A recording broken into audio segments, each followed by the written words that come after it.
Growing up in the Maxwell family meant living in the shadow of my perfect sister Ashley. While I worked my way through college with 3 jobs, she got a fully paid ride thanks to our parents. While I started from the bottom at a tech company, she got handed a senior position at our father's firm. And now, at 32, I was about to witness the ultimate display of their favoritism. The Aurora Heights penthouse had been my dream since I was a child. The sprawling 5,000 square foot luxury residence occupied the top 2 floors of downtown's most prestigious building. From its floor-to-ceiling windows, you could see the entire city's skyline, the river, and the mountains beyond. It wasn't just a home, it was a symbol of success in our city.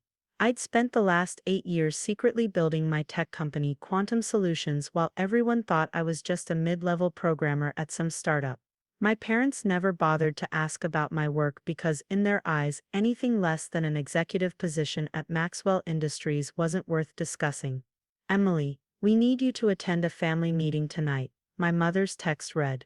7 p.m. sharp at the Aurora Heights penthouse. "Your father has an important announcement." I smiled, knowing exactly what this meeting was about. 3 months ago, I'd purchased the penthouse through my holding company. The previous owner, Mr. Thompson, had been discreet about the sale at my request. I'd been renovating it slowly, making sure everything was perfect before I revealed my ownership. When I arrived at Aurora Heights that evening, the security guard gave me a knowing nod. James had been working here for years, and we'd developed a good rapport during my renovation visits. He'd kept my secret well.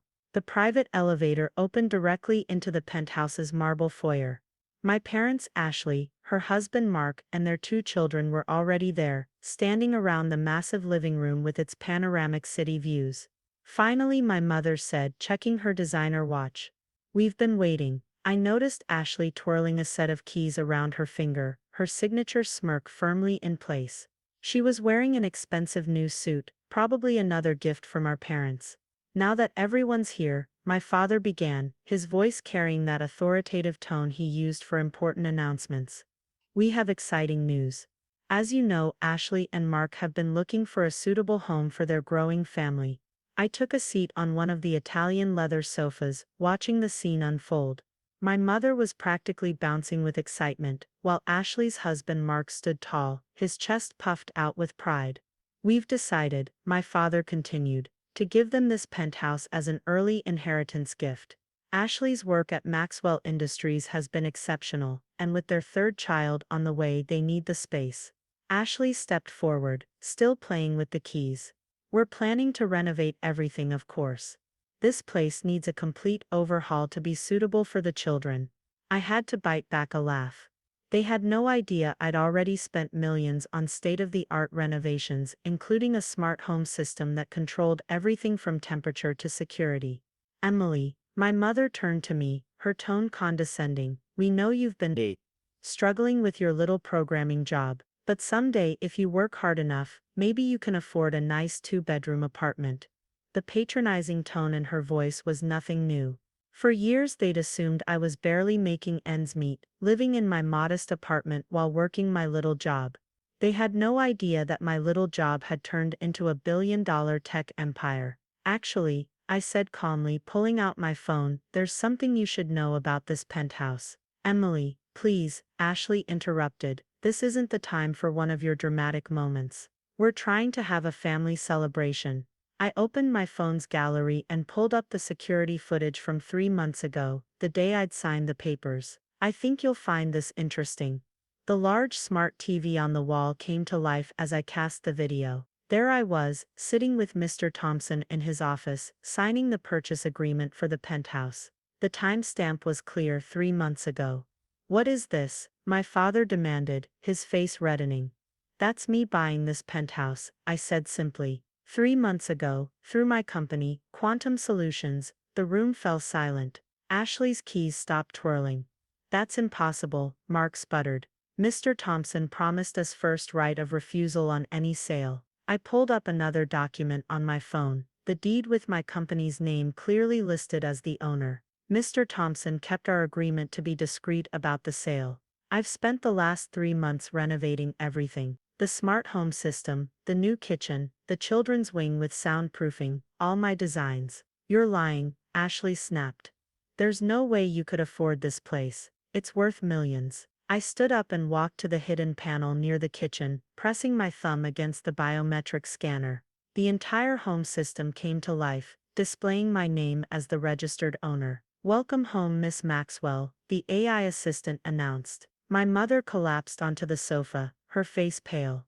But how? That little programming job you've been dismissing for years. I smiled. It's now a multi-billion-dollar tech company. Quantum Solutions isn't just some startup. We're the leading AI development firm in the country. My father's business instincts finally kicked in. Quantum Solutions, the company that just acquired Riverside Tech for $3 billion. The same, I confirmed. I founded it 8 years ago. While you were all focused on Ashley's career at Maxwell Industries, I was building something of my own. Ashley's children had wandered into what would have been their playroom, marveling at the interactive walls and educational technology I'd installed. "Mommy, this is so cool," her daughter called out. "Don't touch anything," Ashley snapped. "We're leaving." "Actually," I said, "you might want to sit down. There's more you need to know." I pulled up another set of documents on the TV screen. 6 months ago, when Maxwell Industries was struggling with the Peterson contract, you needed emergency funding to keep the project afloat. Remember that mysterious investor who stepped in? My father's face went from red to white. "That was you, through one of my holding companies." "Yes, I now own 30% of Maxwell Industries." I let that sink in. "So not only do I own this penthouse, but I'm also the largest individual shareholder in the family business." Mark started pacing, probably calculating how this affected his position at the company. Ashley had dropped into a chair, the keys falling from her hand. "Why didn't you tell us?" My mother whispered. "Would you have believed me?" I asked. "Every time I tried to talk about my work, you changed the subject to Ashley's achievements. Every family dinner became a celebration of her latest promotion or bonus. So I stopped trying to tell you, and focused on building my own success." I walked to the floor-to-ceiling windows, looking out at the city I'd grown to dominate, without anyone knowing. "I bought this penthouse because I loved it since childhood, not to prove anything to you. But since you're here, let me show you what I've done with the place." The next hour was spent giving them a tour of my renovations. The smart home system that could predict and adjust to occupants' preferences. The children's wing with educational technology that was years ahead of what was commercially available.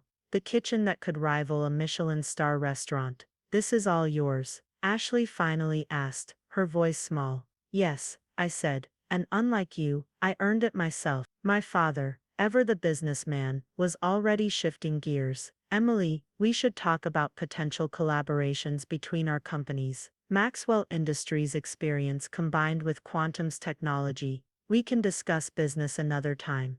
I cut him off. "Right now, I think you all need to leave. I have a board meeting in an hour." "But the keys," Ashley held up the set she'd been flaunting earlier. "Won't work," I said. "The entire security system is biometric. Those are probably copies of the old keys." As they filed into the elevator, my mother turned back. "Emily, we didn't know." "That's the problem, Mom. You never tried to know." The elevator doors closed on their shocked faces. I walked back to my windows, watching the sun set over my city. My phone buzzed, a message from my assistant reminding me about the board meeting where we'd be discussing our next acquisition. I smiled, wondering if my family would be more interested in my little programming job now. The penthouse's AI system adjusted the lighting automatically as darkness fell. "Would you like me to order dinner, Miss Maxwell?" it asked. "Yes," I replied. "And pull up the security footage from today's meeting. I want to save it." As I watched my family's reactions play back on the screen, I couldn't help but feel a mix of satisfaction and sadness. Years of dismissal and condescension had led to this moment. But now that it was here, I realized something important. Success wasn't about proving them wrong. It was about proving myself right. I pulled up another document on my tablet. Plans for a new tech education center I was building in the city. Maybe it was time to show my family who I really was, not just what I owned. But that would be another meeting, another day. For now I had an empire to run. The next morning, my phone was flooded with messages and missed calls from every member of my family. I ignored them all, focusing instead on my 9 a.m. meeting with potential investors from Japan. Success had taught me one valuable lesson: timing is everything. Around noon, my assistant Sarah buzzed through. "Miss Maxwell, your sister Ashley is in the lobby. She's quite insistent about seeing you." I pulled up the lobby security feed on my monitor. Ashley looked different from yesterday. Gone was the smug confidence, replaced by something I'd never seen before: desperation. "Send her up," I said after a moment's consideration. My office occupied the top floor of the Quantum Solutions headquarters, a gleaming tower just 3 blocks from the Penthouse. The view wasn't quite as spectacular, but it served as a daily reminder of how far I'd come. Ashley walked in, her designer heels clicking against the marble floor. Her eyes widened as she took in the space: the minimalist design, the cutting-edge technology, the wall of awards and recognition. "Your secretary wouldn't give me an appointment for 2 weeks," she said, trying to maintain her usual tone but failing. "Assistant," I corrected her. And Sarah was following protocol. "I'm a busy woman, Ashley." She sat down across from my desk, fidgeting with her wedding ring. "Mom and Dad haven't slept. They've been up all night, going through news articles about quantum solutions, trying to understand how they missed all of this." "They missed it because they never looked," I replied, keeping my focus on my laptop screen. "What do you want, Ashley?" "Mark's position at Maxwell Industries," she blurted out. "With you owning 30% of the company, I need to know if his job is safe." I finally looked up at her. "Are you asking as a concerned wife, or as someone who's worried about maintaining her lifestyle?" "That's not fair," she protested, but her eyes darted away. "Let me be clear," I said, standing up to look out my window. "I didn't invest in Maxwell Industries for revenge. It was a business decision. The company has potential, but it needs modernization. Mark's position will depend entirely on his performance and ability to adapt to the changes coming." "Changes?" I turned back to face her. "The board meeting next week will introduce a complete digital transformation initiative. Every department will need to prove its value in the new structure. No more positions held through family connections alone." Ashley's face paled. "Dad won't agree to that." "Dad doesn't have a choice," I said simply. "The other shareholders have already expressed support for my proposal. The company needs this to survive in today's market." "Is this what you've wanted all along?" she asked, her voice rising. "To take over and destroy everything our parents built?" I laughed, genuinely amused. "Our parents? Ashley, you mean what Dad built while giving you all the credit. And no, I don't want to destroy anything. I want to save the company from becoming obsolete." I walked over to a touchscreen wall and pulled up Maxwell Industries' financial projections. "Look at these numbers. Without modernization, the company will be worthless in 5 years. My changes will save thousands of jobs, including Mark's, if he's willing to earn his position." Ashley stared at the numbers, and I saw something shift in her expression. For the first time, she was seeing me not as her overshadowed little sister, but as a business leader. "How did you do it?" she whispered. "Build all this without anyone knowing?" "I learned early that no one in our family was going to give me anything," I replied. "So I built everything myself. Every contract, every innovation, every success. I earned it while you were being handed everything." "That's not," she started to protest, but stopped. "I always thought you were jealous of me." "I was once," I admitted. Then I realized being overlooked gave me freedom. No expectations, no pressure to follow Dad's path. I could build something entirely new. My phone buzzed, a reminder about my next meeting. "You should go, Ashley. Tell Mom and Dad I'll meet with them next week, after the board meeting. And tell Mark to prepare a detailed proposal for how he plans to adapt to the digital transformation." She stood up, smoothing her skirt. "The Penthouse, it was supposed to be my children's inheritance." "No," I corrected her. "It was supposed to be another thing handed to you. Your children are welcome to visit, supervised, of course. Maybe they'll learn something about earning their way." As she reached the door, she paused. "Does it make you happy, all of this?" I considered the question. Success isn't about happiness, Ashley. It's about impact. Look around you. I'm changing the world. That's worth more than any inheritance Dad could have given us. After she left, I pulled up the security footage from my penthouse. The cleaning crew was preparing for tonight. I was hosting a charity gala for tech education in underprivileged communities. The irony wasn't lost on me. While my family was reeling from discovering my success, I was working to give others the opportunities I'd created for myself. Sarah buzzed again. Your parents are trying to schedule an emergency board meeting for tomorrow. Let them try, I said. We both know they don't have the votes. The afternoon sun cast long shadows across my office. In the distance, I could see the Aurora Heights building, my penthouse at its peak. It wasn't just a home anymore. It was a symbol of everything I'd achieved while my family wasn't watching. My phone buzzed with a text from Ashley. Dad's furious about the board meeting. He's talking about challenging your share ownership. I smiled, opening my laptop to send a single email to the family lawyer, one I'd prepared months ago, detailing every step of my legitimate acquisition of Maxwell Industries shares. Dad could challenge all he wanted. I'd made sure everything was airtight. The sun was setting as I finished my last meeting of the day. Looking out over the city, I thought about the changes coming, not just to Maxwell Industries but to my entire family dynamic. They'd have to learn that the little sister they'd ignored had grown up to become someone they couldn't overlook anymore. My AI assistant's voice came through the speakers. Miss Maxwell, the caterers have arrived at the penthouse. Would you like me to begin the party preparation protocol? Yes, I replied, and add 4 more security guards for tonight. I have a feeling some uninvited guests might try to attend.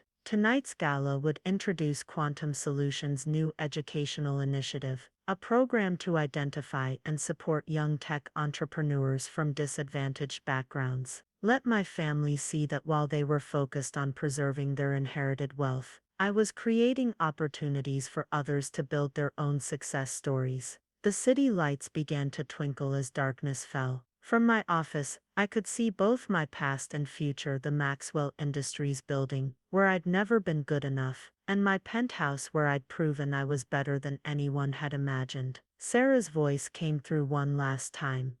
Your car is ready, Miss Maxwell, and your mother left a message. She said she's sorry they never saw who you really were. I gathered my things ready to head home and prepare for the gala. Tell her it's not about who they didn't see back then. It's about who they can't ignore now.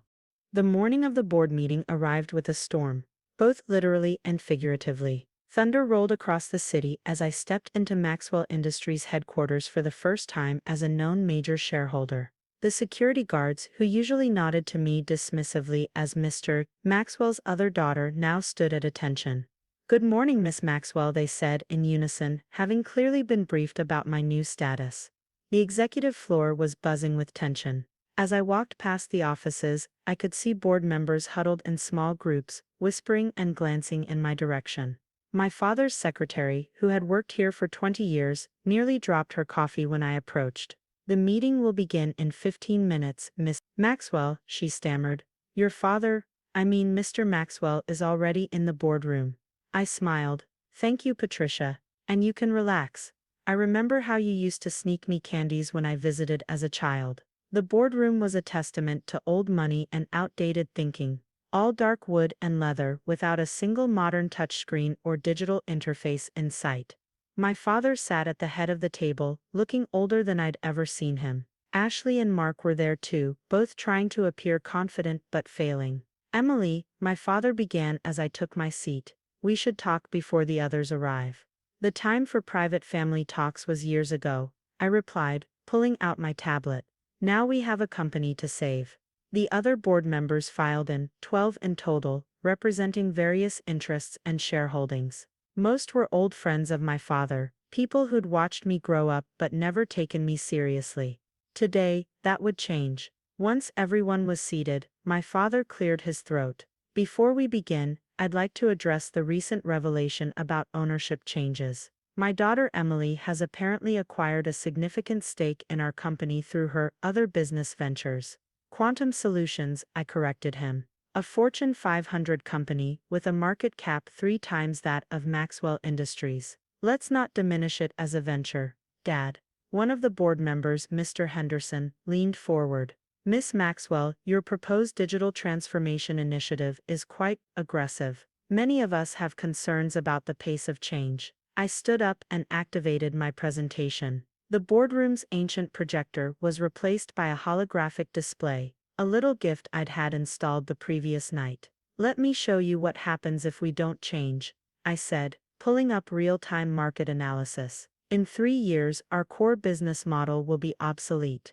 In 5 years, we'll be looking at bankruptcy or a fire sale. The numbers floated in the air. Impossible to ignore. Red lines showing declining profits, market share evaporating, competitor technologies leaving us behind. But that's not the future I see for Maxwell Industries, I continued, switching to another projection. By integrating Quantum's AI technologies and modernizing our infrastructure, we can triple our market value within 2 years. Mark shifted uncomfortably in his seat as I detailed the departments that would need complete overhaul. His division was at the top of the list. This is absurd, my father interrupted. You can't just walk in here and tear apart everything we've built. Actually, I can, I replied calmly. And I'm not tearing it apart. I'm saving it. I've already spoken with our major clients. They're ready to increase their contracts significantly once we implement these changes. Another board member, Mrs. Chen, spoke up. You've approached our clients without authorization. I approached them as the CEO of Quantum Solutions, offering a partnership that would benefit both companies. They were quite enthusiastic. I smiled. Especially about the integrated AI solutions we can provide. The room fell silent as the implications sank in. Without this modernization, we'd lose our biggest clients to my company anyway. Ashley stood up suddenly. This is just revenge. She's angry about being overlooked all these years, and now she's using her money to take over. Sit down, Ashley, I said quietly. This isn't about you anymore. Mr. Rodriguez, would you like to share the independent analysis your firm conducted? The financial advisor cleared his throat. We've reviewed Miss Maxwell's proposal in detail. The numbers are solid. Without these changes, Maxwell Industries will lose 60% of its market value within 3 years. With them, we're looking at potential growth that could make us industry leaders again. My father's face was a storm of emotions, anger, fear, and somewhere beneath it all, a grudging recognition. And I suppose you want to lead this transformation?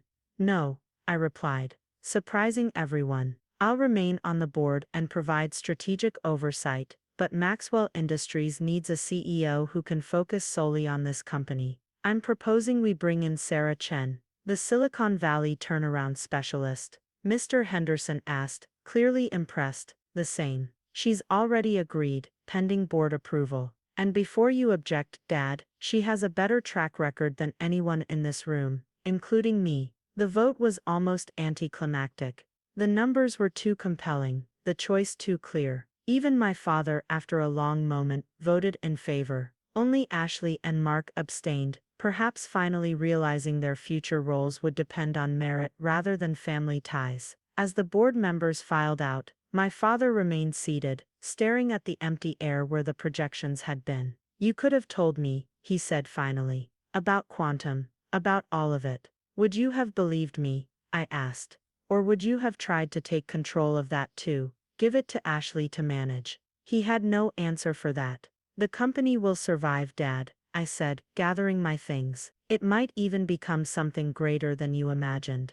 But it will be because we earned it, not because we inherited it. As I reached the door, he called out, Emily, the Penthouse. Your mother wants to know if you'll still host the family Christmas there. I turned back one last time. Christmas is 3 months away. Let's see how well everyone adapts to change before making holiday plans. Walking out of Maxwell Industries, I felt no triumph, no vindictive pleasure. Instead, there was a quiet satisfaction in knowing that sometimes the best revenge isn't revenge at all. It's success they can't ignore and change they can't prevent. My phone buzzed with a message from Sarah Chen. Just landed. Ready to start whenever you are. I looked up at the clearing sky. The storm finally passed. Schedule the transition team meeting for tomorrow. I typed back. Time to build something new. 6 months after the board meeting, Maxwell Industries had transformed beyond recognition. The old wood-paneled offices had been replaced with modern workspaces. Digital displays showed real-time project updates, and AI assistants streamlined operations across all departments. I sat in my penthouse, reviewing the quarterly reports. The company's stock had doubled since implementing the changes. Sarah Chen had proven to be exactly the CEO we needed. Ruthless with inefficiency, but fair with people willing to adapt. Mark, surprisingly, had risen to the challenge. After a month of struggling, he'd approached me privately, asking for guidance on learning the new systems. Now he was leading one of our most successful digital transition teams. Ashley, however, had resigned 3 months in, unable to accept the new merit-based structure. The elevator chimed, announcing my mother's arrival. Our weekly dinners had become a new tradition. Her idea, surprisingly. She'd shown up at my office one day, asking to understand what I did. Really understand, this time. The view still takes my breath away, she said, walking in. She carried a photo album, an unusual sight in this ultra-modern space. What's that? I asked as we settled on the terrace with our wine. Found it while cleaning out the attic, she replied, opening it. Look at this. The photo showed 8-year-old me, standing in front of Aurora Heights during a school field trip. I was pointing up at the penthouse, grinning. You said that day that you'd live there someday. My mother remembered. We all laughed. I remember, I said quietly. That's when I learned to stop sharing my dreams with family. She closed the album, her hands trembling slightly. I've been thinking about all the moments we missed, all the successes we didn't celebrate. Your father still struggles with it, you know. The fact that his little girl outmaneuvered him completely. It was never about outmaneuvering anyone, I replied. I just refused to be overlooked anymore. My phone buzzed, a message from Sarah Chen about Maxwell Industries' latest acquisition. Under her leadership, the company had started absorbing smaller tech firms, building a formidable digital empire. Ashley called yesterday. My mother said she's starting her own business, something about sustainable fashion. She asked if you might mentor her. I couldn't help but laugh. The irony isn't lost on me. Will you? I looked out over the city, thinking about cycles of family and power, success and failure. Tell her to submit a proper business plan. If it's viable, Quantum's incubator program might be interested. No special treatment. That's the most special treatment I can offer. A fair chance. The sun was setting, painting the sky in shades of gold and purple. Below us, both Maxwell Industries and Quantum Solutions buildings stood as testaments to old money and new innovation. Your father wants to retire next year, my mother said suddenly. He's finally accepting that it's time for real change.